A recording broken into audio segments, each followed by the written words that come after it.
এইটা কি বলো তো ফ্রেন্ডস, কে কে জানো এটার নাম কি বলো? যারা জানো তারা কমেন্টে আমাকে জানিও, বলো এটা কি।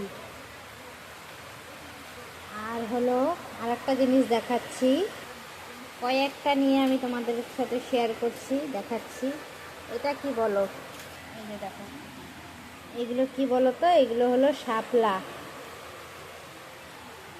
আরও আছে, এই যে দেখো আরও আছে শাপলা। কে কে এই শাপলা দিয়ে বড়া খেয়েছো বলো? আমিও দেখেছি এগুলো দিয়ে বড়া খেতে, তো আমিও চেষ্টা করব ওইভাবে এগুলো দিয়ে বড়া বানানোর। আর যখন বড়া বানাবো তোমাদের সাথেও শেয়ার করব। খুব টেস্টি লাগে বলে এগুলো দিয়ে। আর আমার মা বলছে যে শাপলার ফুল দিয়েও বলে বড়া হয়।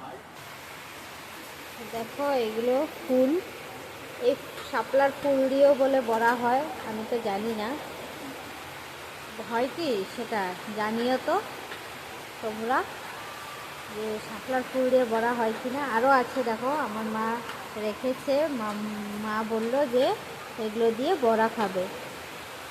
এই যে, আর আমি ওটা দিয়ে যে শাপলার যে এই যে এটা হয়, আমি এটা দিয়ে বানাবো বলেছি, এটা দিয়ে।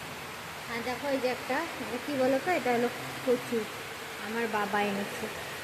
আমার বাবা খালি থেকে থেকে উল্টাপাল্টা বাজার করে ফ্রেন্ডস। এই যে কচু নিয়ে আসছে, আছে এখানে বাজার, এই যে ভোল এগুলো আছে। আর একটা কথা ফ্রেন্ডস তোমাদেরকে আমি বলছি, যেটা হলো আমি আজকে একটা অফার লাগিয়েছি ফেসিয়ালের, তো তোমরা দেখে নিও। যারা যারা মানে ফেসিয়াল করার ইচ্ছা, তো আমার সাথে কন্ট্যাক্ট করে নিও। তো নাম্বারও দিয়ে দিয়েছি আমি ওইখানে। তো ফ্রেন্ডস, শুভ দুপুর সবাইকে। দেখো গরম গরম বলতে বলতে কি বৃষ্টি, সেই বৃষ্টি চলে আসলো দেখো। আর আমার তো বেশ ভালোই লাগছে, বৃষ্টি পড়ছে। তোমাদের কেমন লাগছে সবাই জানিও। মন করছে যে বৃষ্টিটাই একটু ভিজি, কিন্তু না, পারবো না ভিজতে, কারণ আমার বেবি ছোট তো, তাই। আর কার কার ভালো লাগছে বৃষ্টি জানিও সবাই কমেন্টে। আমার তো বেশ ভালোই লাগছে। দেখো সেই জোরে বৃষ্টি পড়ছে, প্রচুর বৃষ্টি পড়ছে, প্রচুর, সেই জোর। আমি আমার গেটের ভিতর থেকেই ভিডিওটা বানাচ্ছি, বাইরে গেলে পুরো ভিজে যাব, তাই